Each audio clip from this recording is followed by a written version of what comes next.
샬롬, 지난밤 평안하셨습니까? 오늘은 2025년 11월 7일 금요일입니다. 오늘도 우리 하나님과 말씀 가운데 동행하는 청파동의 모든 교우들이 되시기를 바랍니다. 이 시간 주시는 하나님의 말씀은 디모데후서 4장 1절부터 9절까지입니다. 우리 사람은 언제 자기 자신을 돌아볼까요? 우리 인간들은 언제 자기 자신을 돌아볼까요?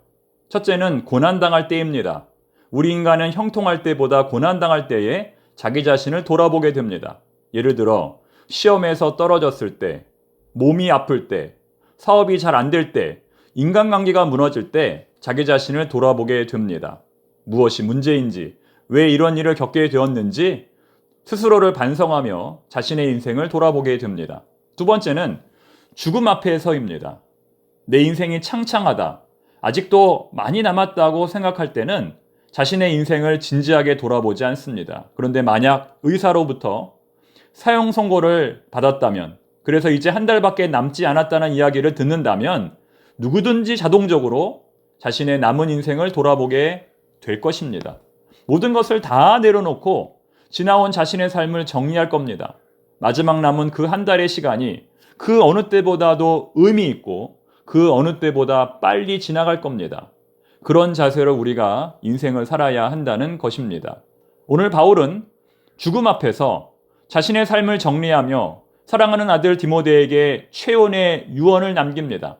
이때가 대략 서기 67년 정도 되었다고 알려지는데 오늘의 본문 6절부터 8절까지의 말씀이 바로 그것입니다. 전제와 같이 내가 벌써 부어지고 나의 떠날 시각이 가까웠도다. 주의 나타나심을 사모하는 모든 자에게도 니라. 사랑하는 교우 여러분, 여러분들은 그 마지막 순간에 어떤 유언을 남기시겠습니까? 그 마지막 순간에 자신의 삶을 어떻게 정리하시겠습니까? 바울은 그 마지막 순간에도 디모데에게 영적 리더로서의 책임감을 다하라고 말합니다. 어떤 책임감을 다하라고요? 영적 리더로서의 역할을, 책임감을 다하라고 말합니다. 왜냐하면 바울은 자신의 종말도 이제 얼마 남지 않았지만 예수님께서 재림하실 그 마지막 때도 얼마 남지 않았다고 판단했기 때문입니다. 그래서 그 마지막 때에 심판자로 오실 예수님을 두려워하라고 말합니다. 1절 말씀 읽어보겠습니다.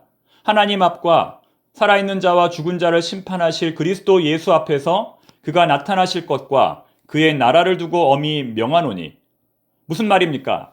예수님의 심판이 이제 얼마 남지 않았다는 겁니다. 임박한 예수님의 심판을 두려워하라는 겁니다. 그렇다면 이러한 상황에서 영적 리더가 해야 할 것은 딱 하나뿐입니다. 무엇일까요? 마지막 최후 경고를 하는 겁니다. 여러분, 이제 얼마 남지 않았습니다. 어서 빨리 회개하십시오. 어서 빨리 정신 차리십시오. 이렇게 선포하며 비상벨을 울리고 경종을 울리는 것이 바로 영적 리더가 해야 할 일입니다. 그것이 바로 2절 말씀의 의미입니다. 너는 말씀을 전파하라. 때를 얻든지 못 얻든지 항상 힘쓰라. 범사의 오래 참음과 가르침으로 경책하며 경계하며 권하라. 맨 마지막에 나오는 경계하다는 단어는 본래 군인들이 군대에서 사용하는 단어입니다. 경계 근무라고 하지요. 모두가 잠든 순간에도 깨어서 적군이 침투하지 못하도록 보초를 서는 것을 가리켜서 바로 경계 근무라고 합니다. 그렇게 영적 리더는 경계 근무를 하는 것처럼 깨어 있어야 한다는 겁니다. 하지만 너무나 안타까운 것은 그러한 경고를 듣고도 깨닫지 못하는 많은 사람들이 있다는 것입니다. 매일 아침 엄마는 아들에게 이러한 잔소리를 합니다. 아들아, 아침밥 먹어라. 일어나라. 빨리 학교 가라. 하루도 빠짐없이 이러한 잔소리를 합니다. 하지만 아들은 거의 변화가 없습니다. 하지만 엄마는 아들이 듣든지 아니 듣든지 이러한 잔소리를 계속해야 합니다. 이것이 바로 엄마의 사명입니다. 아들이 듣지 않는다고 해서 이제부터는 네 마음대로 해라. 이렇게 말하는 엄마는 없습니다. 여러분, 이 세상에 잔소리를 좋아하는 사람은 없겠지만 잔소리가 없으면 이 세상은 돌아가지 않을 것입니다. 주로 어떤 사람들이 잔소리를 합니까? 주인의식을 가진 사람들이 잔소리를 합니다. 책임감이 있는 사람들, 속이 애타는 사람들이 주로 잔소리를 합니다. 집에서는 엄마가 회사에서는 직장 상사나 사장님이, 그리고 교회에서는 담임 목사가 잔소리를 합니다. 직원들에게 열심히 일하라고, 출근 시간에 늦지 말라고, 청소 깨끗이 하라고 끊임없이 잔소리를 합니다. 이러한 잔소리가 없다면 어느 누구도 열심히 하지 않겠지요. 저도 청파동교회에 와서 담임 목사 3년 차가 되니 진짜 잔소리가 많이 늘었습니다. 잔소리도 자꾸 하다 보니 늘더군요. 처음에는 부목사님들에게 어떤 일을 시키는 것이 너무너무 어려웠는데 지금은 그때보다는 조금 쉽게 잔소리를 하고 있습니다. 여러분들은 주로 잔소리를 하는 편입니까? 아니면 듣는 편입니까? 확실한 것 한 가지는 나이가 들으면 들을수록 나에게 잔소리를 해주는 사람은 적어진다는 겁니다. 그리고 잔소리의 문제점은 뭐냐면 점점 시간이 지나면 지날수록 그 잔소리의 말의 권위와 위엄이 떨어진다는 겁니다. 약발이 떨어진다는 것이죠. 그런 현상이 오늘 본문에도 나타납니다. 3절과 4절 말씀입니다. 3절을 보면 그 마지막 때가 되면 점점 사람들은 잔소리를 멀리하고 듣기 싫은 잔소리를 하는 스승을 멀리하고 책망하지 않는 스승, 즉 잔소리를 하지 않는 스승들만 따를 것이라고 말합니다. 심지어 4절에서는 진리가 아닌 거짓 이야기를 하는 스승들에게 사람들이 귀를 기울일 것이라고 말합니다. 자, 3절과 4절 말씀 읽어보겠습니다. 때가 이르리니 사람이 바른 교훈을 받지 아니하며 귀가 가려워서 자기의 사욕을 따를 스승을 많이 두고 또 그 귀를 진리에서 돌이켜 허탄한 이야기를 따르리라. 여러분, 우리를 성장시키는 이야기는 우리를 편안하게 만드는 이야기일까요? 불편하게 만드는 이야기일까요? 불편하게 만드는 이야기입니다. 우리를 성숙하게 만드는 가르침은 우리를 힘들게 하는 가르침일까요? 우리를 그대로 유지하게 하는 가르침일까요? 우리를 힘들게 하는 가르침입니다. 저는 지금 일주일에 2번 PT를 받고 있습니다. PT란 운동을 전공한 전문가에게 1대1로 운동 코치를 받는다는 겁니다. PT를 받을 때는 죽을 것처럼 큰 고통을 느낍니다.